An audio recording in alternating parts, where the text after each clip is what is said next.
जैन, श्रीमती ममता जी जैन, श्री प्रशांत जी जैन, श्रीमती दिव्या जैन, पारस जैन, भरत जैन एवं समस्त परिवार मुंबई।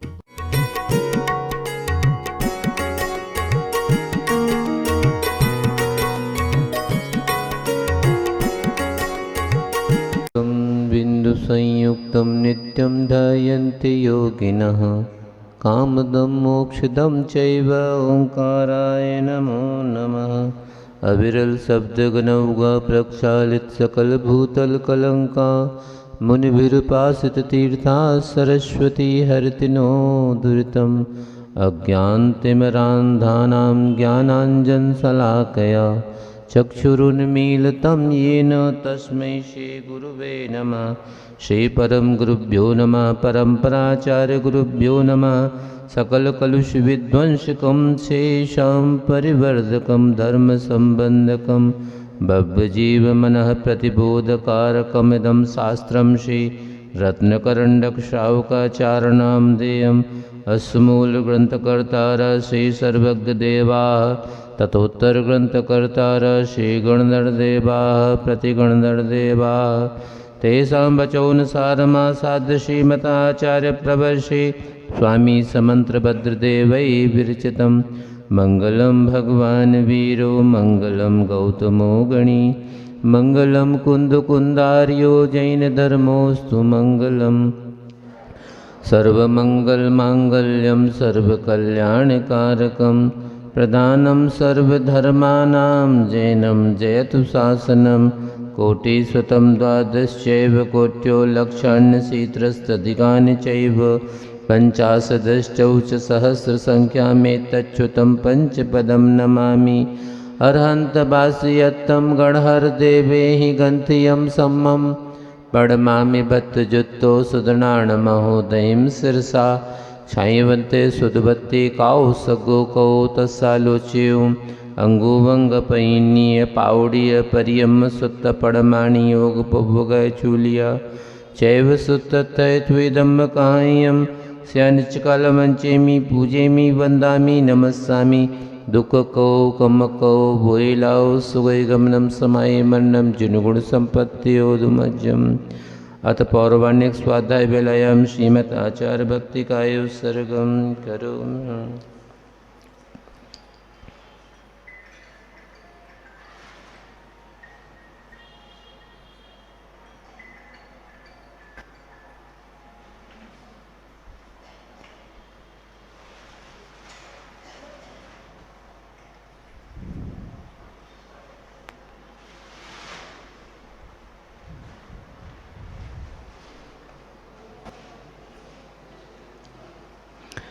श्रुतजलधिपारगेभ्यः स्वपरमतविभावना पटुमतिभ्यः सुचरितपोनिधिभ्यो नमो गुरुभ्यो गुणगुरुभ्यः।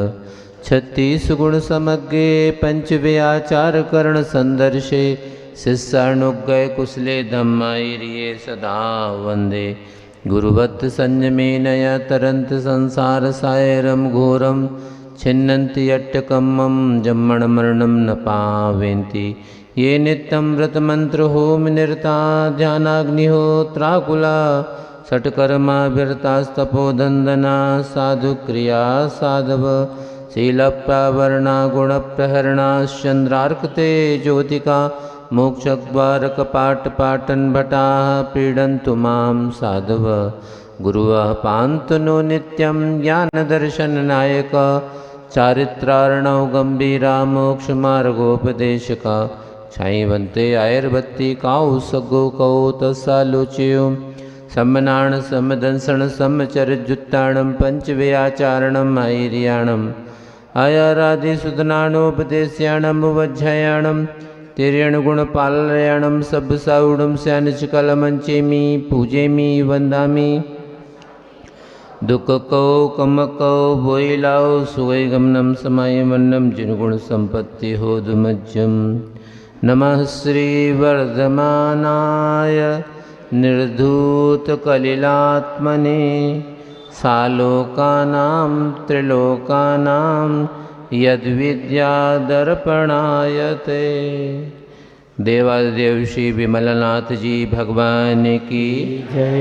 परम पूज्याचार्य प्रवर श्री स्वामी समंत भद्र जी महाराज की जय। परम पूज्याचार्य प्रवर गुरुदेव श्री विद्यासागर जी महाराज की जय। अष्टम निर्यापक पूज मुनि अभय सागर जी महाराज की, पूज्याचार्य संघ की।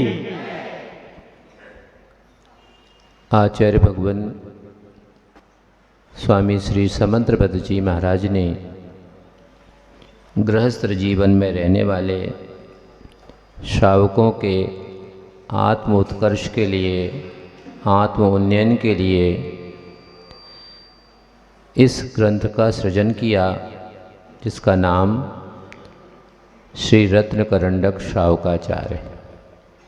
श्रावकों का आचार विचार व्यवहार कैसा होना चाहिए, किस प्रकार से वह आप अपनी उन्नति का पथ प्रशस्त कर सकें, ऐसा सन्मार्ग का बोध इस ग्रंथ में कराया गया, जिसके प्रथम सम्यक दर्शन अधिकार में वह सम्यक दर्शन आप्त आगम और तपोव्रत रूपी धर्म के ऊपर यथा श्रद्धान करने का नाम कहा गया था। उस सम्यक दर्शन के अंगभूत 8 अंगों की विवेचना चल रही है। आज प्रासंगिक क्रम है प्रभावना नाम के अंग की कारिका नंबर 18। अज्ञानतिमिरव्याप्ति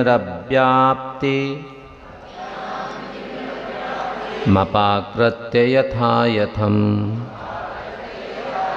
जिन शासन माहात्म्य प्रकाशः स्यात् प्रभावना।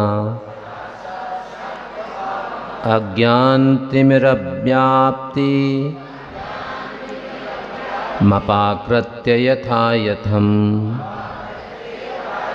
जिन शासन माहात्म्य प्रकाशः स्यात् प्रभावना।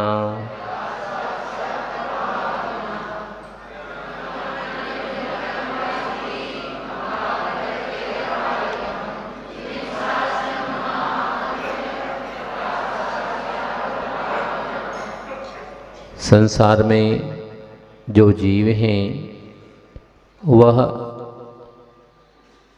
अपनी अपनी कर्म की परिस्थितियों के बीच में प्रभावित रहते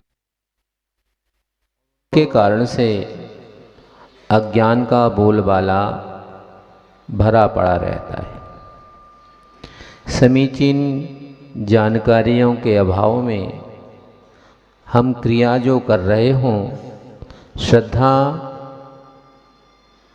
जो हमारी समीचीन होना चाहिए उसके अपेक्षा से असमीचीनता भी आ सकती है।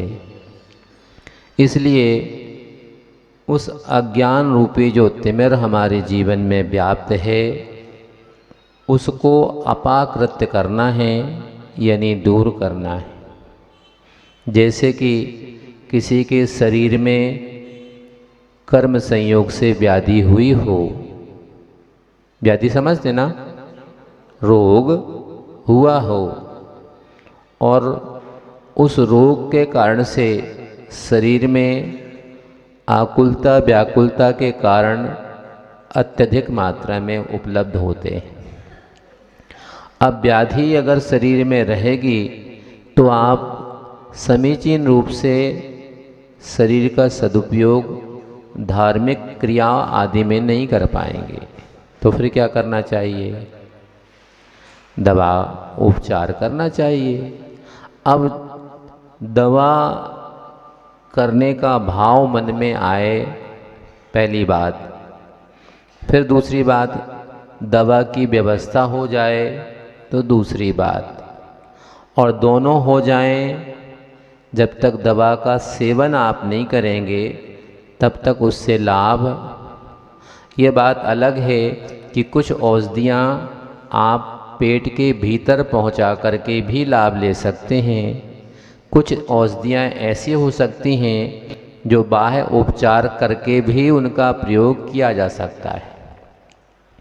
कुछ औषधियाँ ऐसी हैं जिन्हें सूंघ करके, शरीर को स्पर्शित करके आदि आदि तौर तरीके से उनका लाभ लिया जा सकता है। जैसे एक बार एक वैद्य जी ने बताया कि जैसे किसी को व्याधि है और वह व्याधि दूर करना है।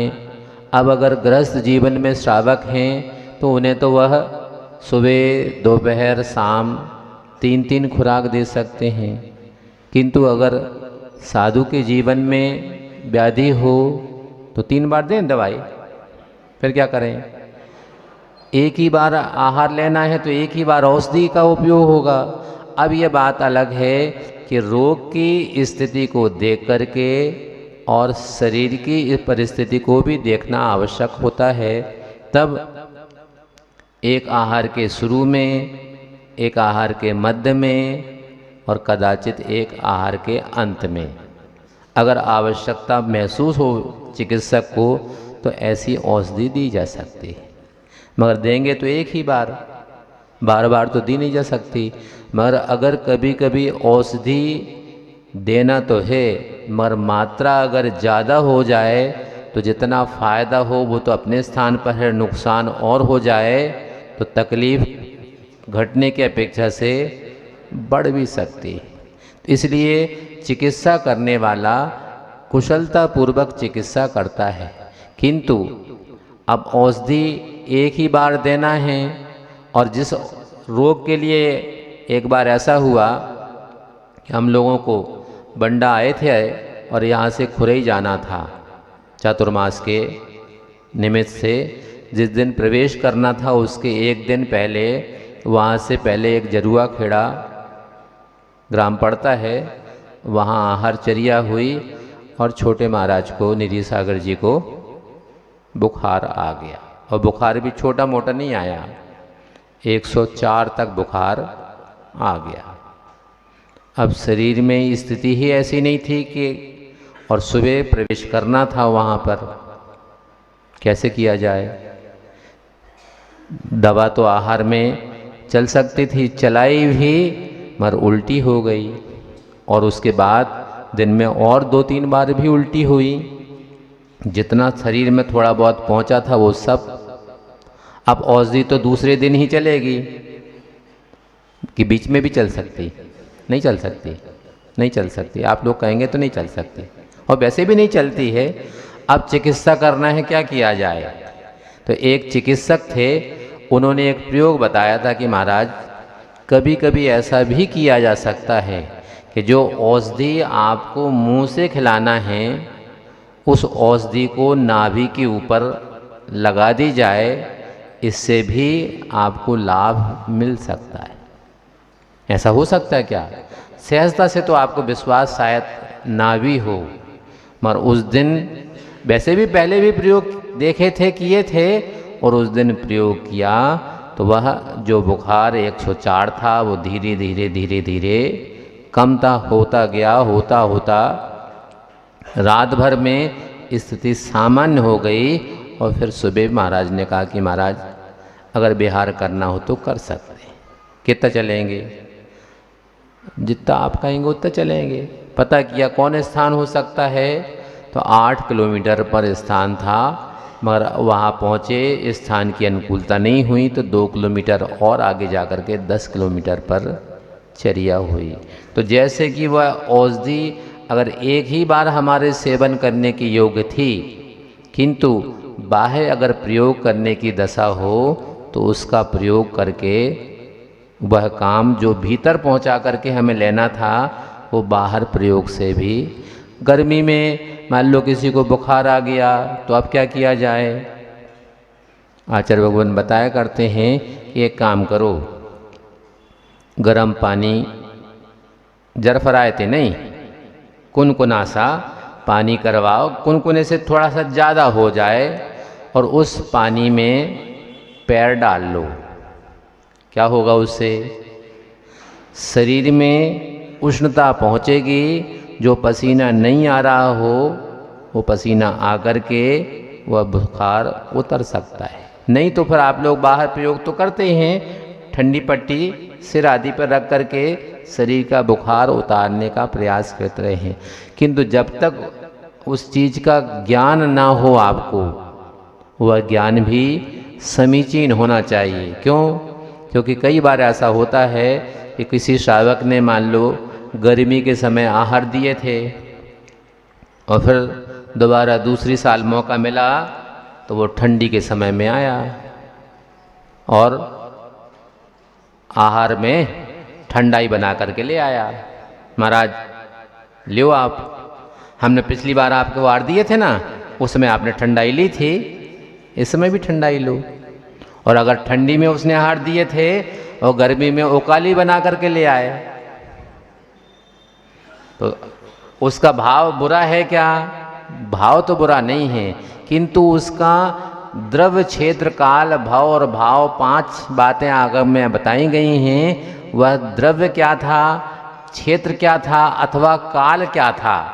सर्दी की औषधि अगर आहार में आप गर्मी के समय देंगे तो वह प्रतिकूल होगी, और गर्मी के समय की चीज़ सर्दी में देने का प्रयास करेंगे तो भी गलत होगा। इसलिए अज्ञान रूपी तिमिर हमारी आत्मा में है, उसको यथायथम यथा योग यथाशक्ति दूर करने का काम जिन शासन का महात प्रकटीकरण है, यह भी एक प्रभावना का कारण बनता है। जैसे कि बहुत वर्ष पहले की बात है, लगभग सन 1927-28 की बात होगी, यानी लगभग अब 100 बरस होने को है, अभी हुए तो नहीं, अभी तो 2023 ही चल रहा है। आचार्य भगवान श्री शांति सागर जी महाराज दक्षिण भारत से उत्तर भारत की ओर विहार कर रहे थे।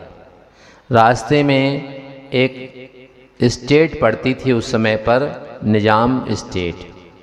राजा हैदराबाद के राजा थे निजाम, उनका राज था, लंबा चौड़ा राज था, और वहाँ पर नग्न साधुओं का प्रवेश प्रतिबंधित किया हुआ था। राजा तक बात पहुंची तो उन्होंने कहा ठीक है कोई बात नहीं, एक काम करो, आप दिन दिन में विहार मत किया करो, रात रात में विहार कर लिया करो। अरे महाराज ऐसा कैसे होगा, हमारा तो अहिंसा परमो धर्म की बात है, रात्रि में बिना देखे बिना शोधे कैसे चलेंगे, हमारे साधु रात्रि में नहीं चलते। तो फिर क्या करें?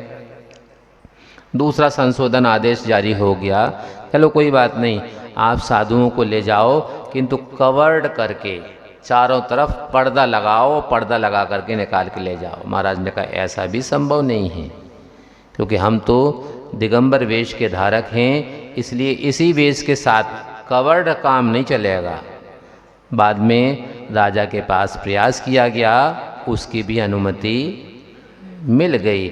प्रयास करने पर ही ऐसी जो अज्ञान रूपी अंधकार है वह दूर हो सकता है।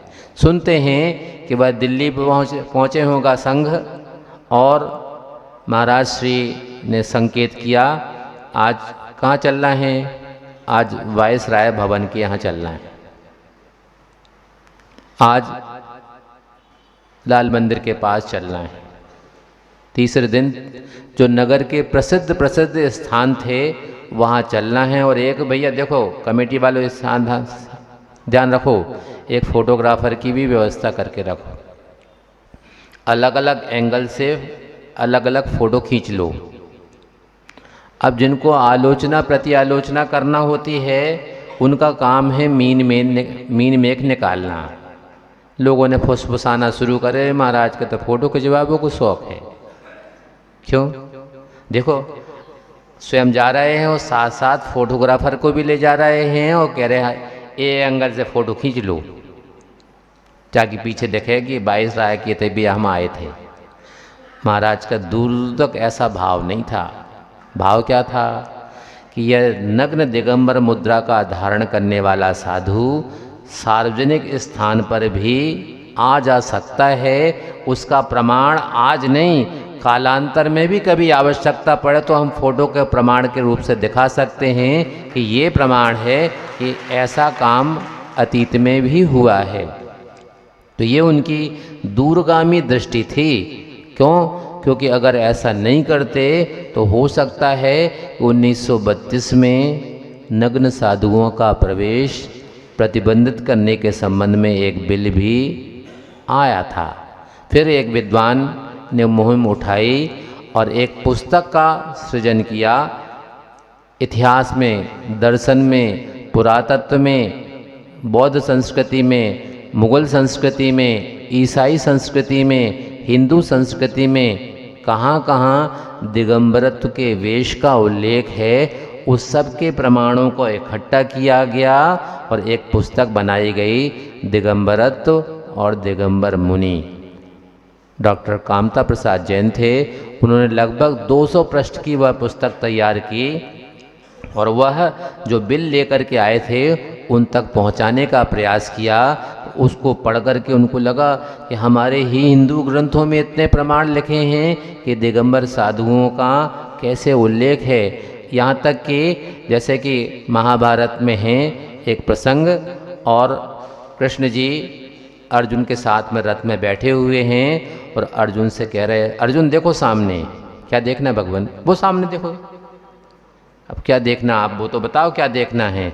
सामने देखो, 2 दिगंबर मुद्रा के धारक ऋषिराज चले आ रहे हैं, आज तो अपनी विजय पक्की है। क्यों? ये शुभ शकुन अपन को सामने से देखने में चला आ रहा है, अपनी विजय आज पक्की हो गई। क्यों? अब ऐसा जब प्रसंग उन सब लोगों के सामने रखे गए कि हमारे ग्रंथ, जैन ग्रंथ में तो लिखे ही हैं, किंतु आपके ग्रंथ में भी लिखा हुआ है। जैसे कि इतिहास में कुछ भ्रांतियां भी फैली हैं, कुछ फैलाई गई। क्या फैलाई गई? देश का नामकरण क्या? देश का नाम क्या है? भारत। किसके नाम से? अब इसके बारे में आपके प्रमाण आपके पास में हैं, उनके प्रमाण उनके पास में हैं, किंतु जब इतिहास के पन्ने टटोल करके प्रमाण ढूंढे गए, निकाले गए, तो फिर हिंदू ग्रंथों में भी ऐसे एक नहीं 20 प्रमाण मिले कि उनके लगभग 12-13 पुराण ग्रंथों में उल्लेख है कि भगवान ऋषभदेव के पुत्र, ज्येष्ठ पुत्र, जो चक्रवर्ती सम्राट भरत बना था, उस भरत के नाम से ही देश का नामकरण भारत हुआ है। यह जैन ग्रंथ में तो उल्लेख है ही, हिंदू परंपरा के भी ग्रंथों में प्रमाण उपलब्ध होता है। तब जो इतिहास के बड़े बड़े विद्वान थे, जो साहित्य इतिहास लेखन का काम करते थे, उनके सामने जब ये प्रमाण प्रस्तुत किए गए, तब उनको लगा कि ये तो सत्य है।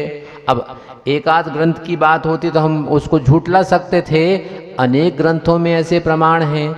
ऐसा भी हमने सुना है, पढ़ा भी है कि जब देश का संविधान बन रहा था, हमने एक दिन बताया था, शायद आप लोगों को याद हो, क्योंकि महाराज हम लोग तो भूल जाते हैं, भूलना हम लोगों का स्वभाव है।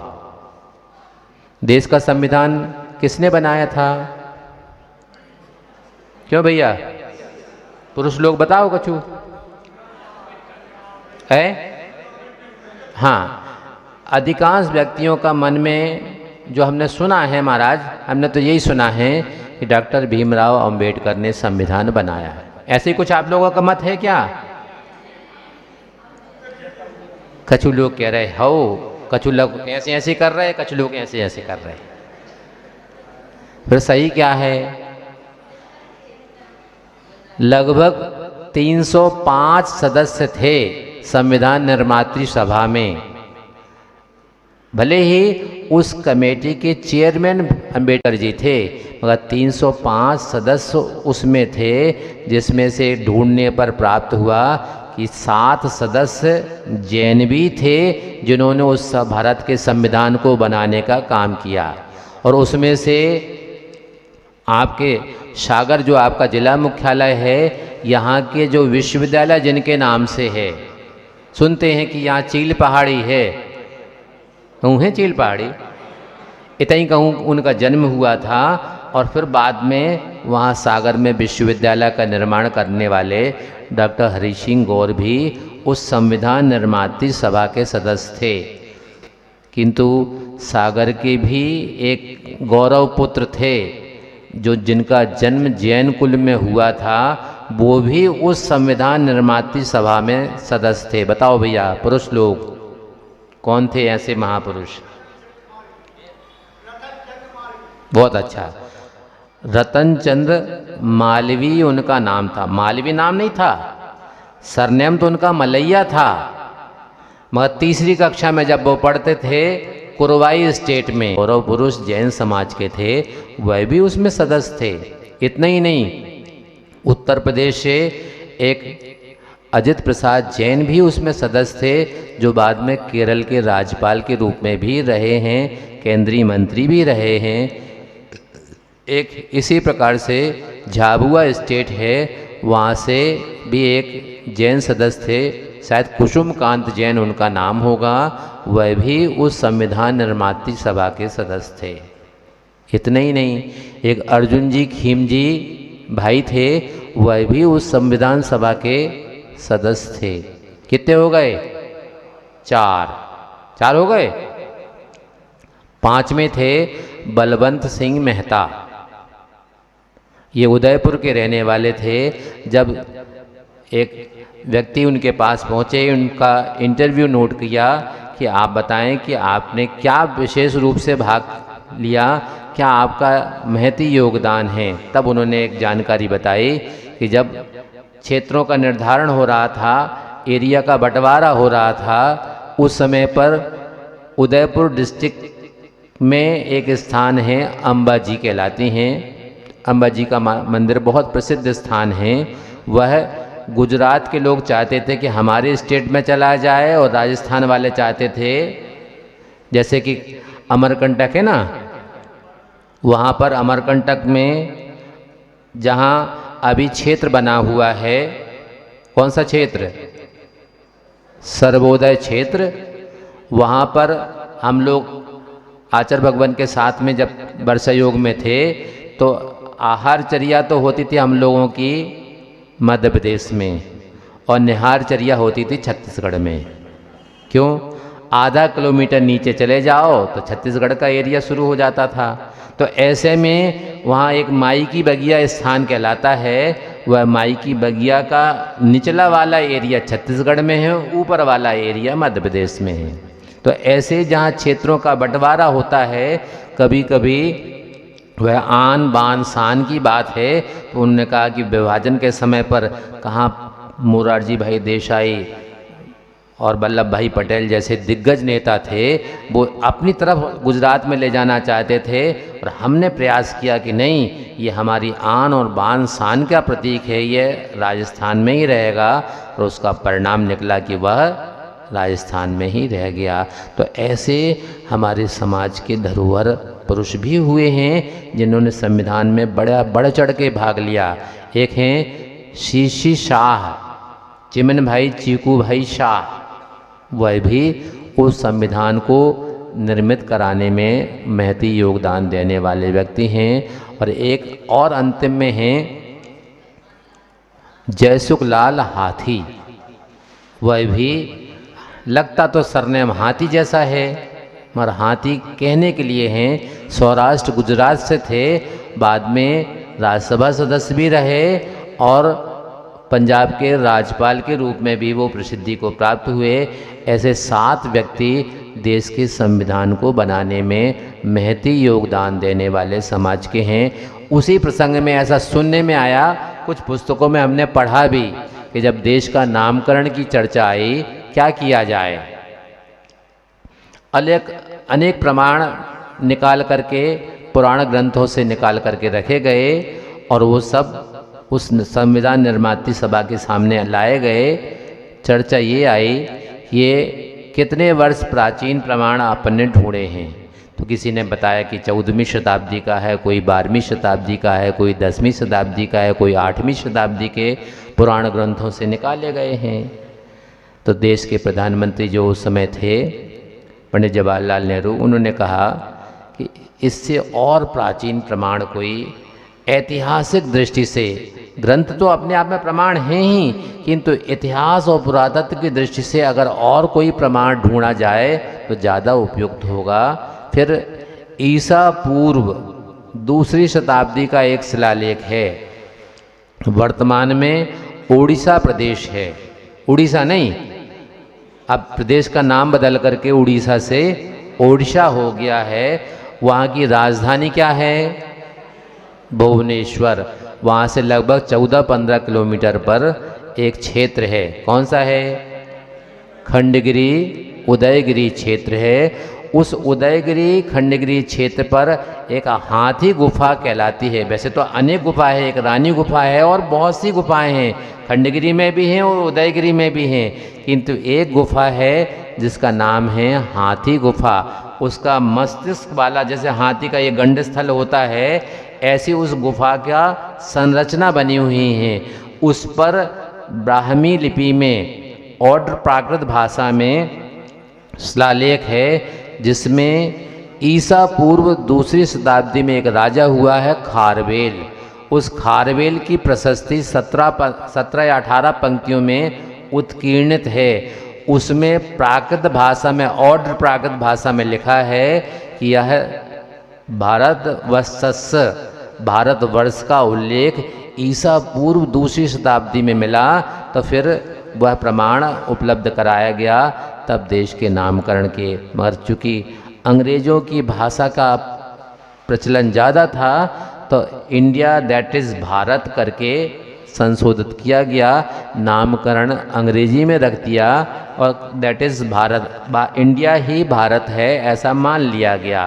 किंतु देश का नामकरण तो अभी अंग्रेजी में ही चल रहा है, जबकि हमारी संस्कृति अपने देश के अनुसार होना चाहिए थी, किंतु वह कैसे परिवर्तित हो गई आपके पास में तथाकथा है। इसलिए ऐसी जो सूक्ष्म जानकारियां हैं, जब तक हम अन्य व्यक्तियों के सामने नहीं लाएंगे।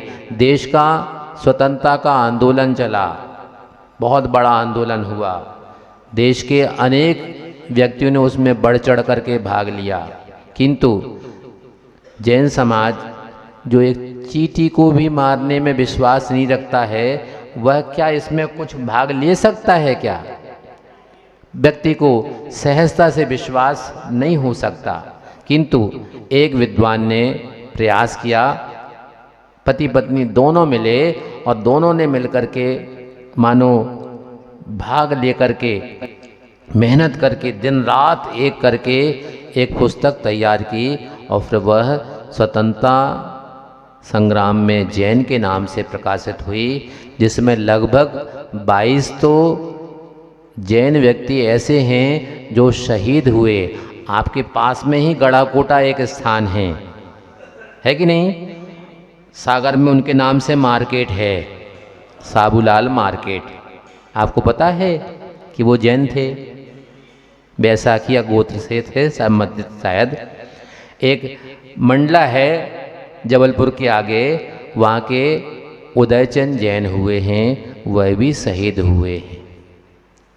कैसे कैसे शहीद व्यक्ति हुए हैं, उनकी घटनाक्रम कैसे कैसे हैं, आपको जान करके पढ़ करके आश्चर्य हो गया। जबलपुर में एक टाउन हॉल कहलाता है, अभी भी है, उस पर ब्रिटिश यूनियन जैक चढ़ा हुआ था और चैलेंज था कोई उतार करके दिखा दे, क्योंकि स्वतंत्रता की लंबी चौड़ी बात करते हैं। और फिर प्रयास किया गया मगर सफलता नहीं मिली। मगर जिसके मन में भावना हो अपने देश के उत्थान की, ऐसा एक जैन बंधु था, वह पीछे की ओर गया और पीछे से चढ़ गया। धीरे धीरे धीरे चढ़ते चढ़ते जनता देख रही है, नीचे पुलिस है, और अंत में उससे कहा गया उतरो नीचे। उसने कहा मैं बाद में उतरूँगा, पहले ये यूनियन जैक है इसको नीचे उतारूँगा और भारत का झंडा उसके ऊपर फहराऊँगा, उसके बाद नीचे उतरूँगा। चढ़ तो गया, मगर चढ़ने में ऊंचे स्थान पर आप चढ़ तो आसानी से सकते हो, जब उतरने की बात आती है तो नीचे दिखता है कि अब क्या करें, कैसे उतरें। तो उसने उसी झंडे को, डंडा जो रॉड लगी होगी उसको पकड़ लिया और उतरते समय ऐसा किया तो वो झंडा भी उसके साथ साथ तिरछा हो गया, जो कई वर्षों तक तिरछा झंडा बना रहा। मगर उस पे ऊपर गोली भी चलाई पुलिस ने तो भी मौत को प्राप्त नहीं हुआ और वह उतार करके देश का नाम रोशन किया। ऐसे अनेक व्यक्ति। अब सोचें, हमने आपको जैसे साबूलाल के बारे में बताया, आचार्य भगवान का बिहार हो रहा था 1995 में, कुंडलपुर से बिहार हो करके नेमावर तक गए, वहाँ से बड़वानी हुए और बड़वानी से फिर गुजरात की ओर बिहार करके पहुँचे। रास्ते में एक जगह एक स्कूल में रुके, वह आवासीय विद्यालय था, वहाँ पर छोटे बच्चे दर्शन करने के लिए आए। अब हमने उनसे हिंदी में पूछा, हिंदी आती है? क्योंकि वह गुजराती प्रदेश था, छोटे बच्चों को हिंदी नहीं आती थी। कुछ बड़े बच्चे भी थे। हमने कहा तुम लोगों को आती है? जो छठवीं से ऊपर वाली कक्षा के थे, हाँ महाराज, हमारे यहाँ एक पाठ हिंदी में पढ़ाया जाता है, इतनी तो थोड़ी हिंदी आती है। मगर तुम्हारे पास हिंदी की किताब है क्या? है महाराज, देखो।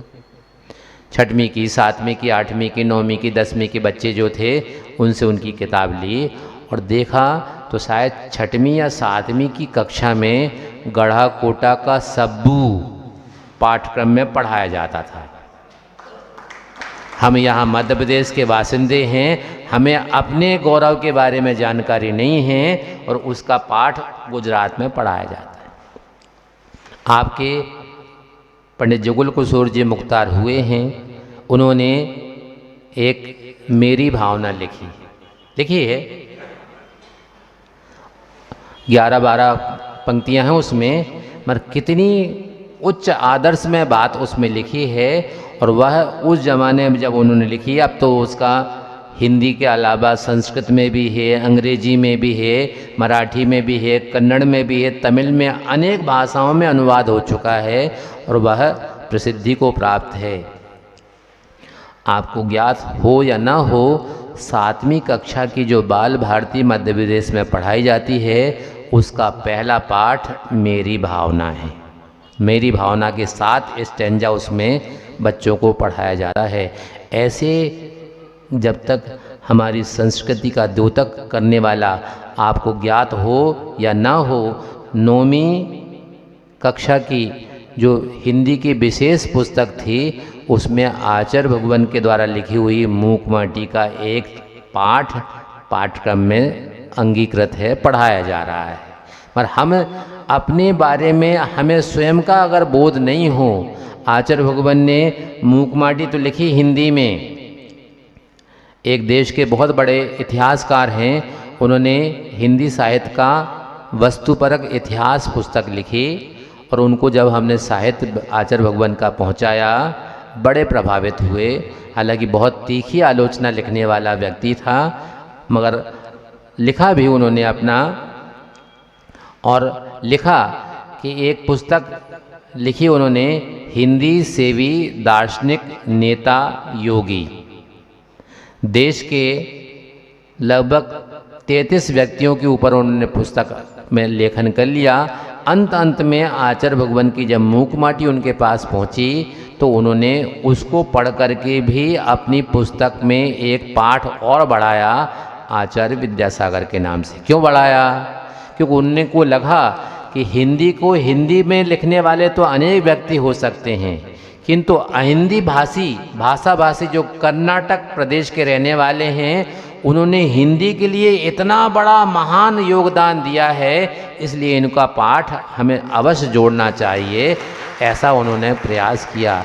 ऐसे आचार्य भगवान से एक बार हम लोग ने चर्चा की, आचार्य श्री, अब आपका तो वैसे तो लौकिक अध्ययन तो 9वीं कक्षा तक का है, तो वो आचार्य श्री क्या बोले, भैया हमने कॉलेज और यूनिवर्सिटी का तो मोह ही नहीं देखा कैसा होता है, क्योंकि उस ज़माने में वहाँ पर सदलगा में कॉलेज तो था नहीं। फिर भी हम लोगों ने कहा कि आचार्य श्री, आपने भले ही कॉलेज और यूनिवर्सिटी का मोह नहीं देखा, मगर आपकी मूक माटी तो कॉलेज और विश्वविद्यालय के पाठ्यक्रम में पढ़ाई जा रही है, यही मोह देखने के बराबर तो है। सोचें कि वह हिंदी में लिखी हुई मूक माटी है, वो आज अंग्रेजी में भी 3 भाषाओं में 3 लोगों ने अनुवाद किया है। मराठी भी 3 लोगों ने अनुवादित कर दिया है, कन्नड़ भी 2 लोगों ने अनुवाद कर दिया है। इसके अलावा वह तमिल भाषा में भी अनुवादित हो चुकी है। आप लोगों को पता है मूकमाटी का जर्मन भाषा में भी अनुवाद हो चुका है। गुजराती में जो अनुवाद हुआ था वह देश के प्रधानमंत्री मोदी जी ने आचार्य भगवान के सानिध्य में ही भोपाल चातुर्मास में उसका विमोचन किया था, गुजराती अनुवाद के, चूँकि वो गुजरात के थे पहले। फिर बाद में देश के राष्ट्रपति भवन में अंग्रेजी भाषा का जो अनुवाद हुआ था उसका विमोचन हुआ। अभी जापानी भाषा में अनुवाद चल रहा है, असमिया भाषा में अनुवाद हो चुका है, प्राकृत भाषा में अनुवाद हो चुका है, अपभ्रंश भाषा में अनुवाद हो चुका है, संस्कृत भाषा में भी अनुवाद हो चुका है, बंगाली भाषा में भी अनुवाद हो चुका है। और कितने बताएं, यहाँ तो कंप्यूटर में सब फीड है दिमाग में। ऐसे आचार्य भगवान की जो दिव्य देशना का लाभ हम हिंदी भाषा भाषी तो सीख ही रहे हैं, अन्य भाषा भाषी जब उसको पढ़ते हैं तो ऐसे ऐसे दांत के नीचे उंगलियां लगा लेते हैं। इतनी बड़ी बात लिखी है, ऐसी ऐसी बातें लिखी हैं कि एक एक पंक्तियां भी एक एक ग्रंथ का निचोड़ दे करके आपको सार की बात बता सकते हैं। ऐसे अज्ञान रूपी तिमिर संसार में जीवों के भीतर भरा पड़ा है, उसको दूर करने का जो काम होता है यही है जिन शासन का माहात्म का प्रकटीकरण। ऐसा आचार्य भगवान की देशना का लाभ हम सबका सौभाग्य ही नहीं परम सौभाग्य है कि आचार्य भगवान के युग में हम सबका जन्म हुआ है। और लोग बुंदेलखंड के तो कहते हैं कि महाराज हमने तो आचार्य भगवान के इतने पास में बैठ करके उनका दर्शन का लाभ लिया और हमने उनसे चर्चा की। अब तो आप लोगों की बहुत दूर की बात, हम लोगों को ही उनके पास तक पहुंच पाना कठिन होता है और पहुंच करके चर्चा कर लेना तो हम लोग भी अपना सौभाग्य मानते हैं, क्योंकि कम शब्दों में वो बहुत कुछ। अब तो उनने जैसे हाइकू रचना लिखी ना, तो वो हाइकू में बहुत लंबी चौड़ी व्याख्या नहीं करना पड़ती है, बिल्कुल संक्षेप में 3 पंक्ति में ऐसी बात वो निबद्ध कर देते हैं कि वह अपने आप में अनूठा अर्थ बोध दे जाती है। ऐसे अपनी प्रतिभा से, अपने ज्ञान से, अपने तपश्चरण से वह कैसे कैसे प्रकल्पों के माध्यम से हम सबको ऊंचाइयों की ओर ले जाने का प्रयास करते हैं। यही जिन शासन का माहात्म प्रकटीकरण है जो हम सब देख रहे हैं। किसने विचार किया था कि उस कुंडलपुर के बड़े बाबा का प्राचीन जिनालय, जहाँ पर 4, 6, 8 व्यक्ति अगर घुस जाएं भीतर मंदिर में दर्शन करने तो प्राण छटपटाने लगे कि वहाँ इतनी ऑक्सीजन ही नहीं मिलती थी पुराने जिनालय में। किंतु अब जब नए मंदिर में दर्शन करते हैं तो वहाँ तो बड़े बाबा इसलिए कहलाते थे कि नीचे घुसो तो भगवान की छवि बहुत बड़ी दिखती थी।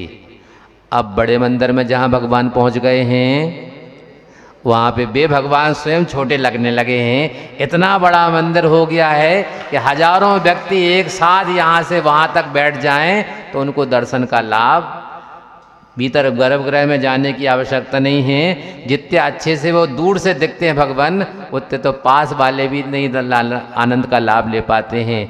एक नहीं, उसके बाजू में दूसरा जिनाला भी बन गया, इस तरफ भी एक जिनाला बन गया और 3-3 अब त्रिकाल चौबीसी के दर्शन हो रहे हैं। उसके सामने सिंह द्वार भी बन रहा है, उसके सामने कीर्ति स्तंभ भी बन रहा है, उसके सामने एक ध्वज स्तंभ भी ऐसा बनेगा जो अपने आप में अद्वितीय होगा। ऐसे जिन शासन का महात्म का प्रकटीकरण करने वाले आचार्य भगवान का सौभाग्य हम सबको मिला है, जो उनको हम देख पा रहे हैं। आपने भगवान वर्धमान स्वामी को नहीं देखा, आपने भगवान ऋषभदेव को नहीं देखा, किंतु उनकी चलती फिरती प्रतिकृति के रूप में आज हमें आचार्य भगवान मिले हुए हैं।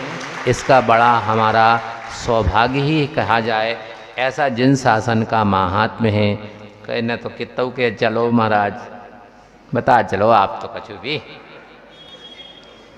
बुंदेलखंड में यहाँ पर शिक्षा और चिकित्सा का कमी थी, तब आचार्य भगवान ने सोचा कि बुंदेलखंड वासियों को, चूँकि उनका जो भ्रमण का एरिया है, कहीं भी चले जाएं, वो इंदौर गए थे तो वहाँ भी कह रहे थे यही बात कि एक्सटेंशन ऑफ बुंदेलखंडा, बुंदेलखंड का विस्तार ही है, वहाँ चले जा छत्रपति नगर तो सब जितने डंडी बुंदेलखंडी हैं सब वहाँ मिल जाएंगे, है कि नहीं।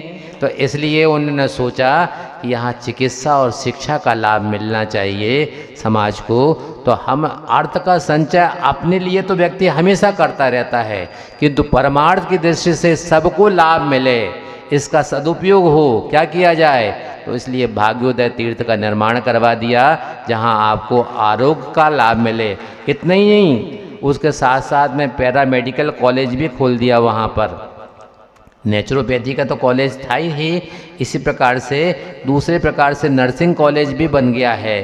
तो ऐसे शिक्षा के साथ चिकित्सा के साथ दोनों उपक्रम चल रहे हैं। और आचार्य भगवान के मन में जीव दया का भाव, करुणा का भाव कैसा है कि लोग हम अहिंसा परमो धर्म की जय जयकार के नारे तो खूब लगा लेते हैं, मगर वास्तव में जहाँ तक नारा अपने स्थान पर लगाना उचित है, किंतु अहिंसा परमो धर्म की जय आप बोलते हैं वह थ्योरी की बात है, प्रैक्टिकल क्या है आपके पास में। इसलिए आचार्य भगवान के मन में जो करुणा का भाव था उन्होंने प्रेरणा दी और समाज ने उसको सिरोधार करके देश के लगभग 18 प्रदेशों में 146 गौशालाएँ संचालित हो रही हैं, जिसमें लगभग 1.5 से 2 लाख जीव दया को प्राप्त कर रहे हैं। उसमें आपका नगर बंडा भी है, जहाँ पर एक नहीं, अभी तो एक गौशाला है, सुनते हैं कि एक और जगह ले ली गई है, तो वहाँ और एक्सटेंशन होकर के दूसरी गौशाला भी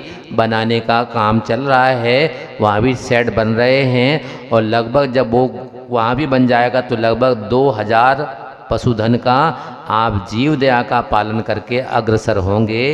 इसलिए जीव दया का बाद जब देश के प्रधानमंत्री अटल बिहारी वाजपेयी थे, इंदौर में आए थे, 10 मिनट का कुल समय उनका निर्धारित था, किंतु जब आचार्य भगवान के सानिध्य में वो बैठे, चर्चाएं प्रारंभ हुई तो बढ़ते बढ़ते बढ़ते 32 मिनट तक चर्चा हुई।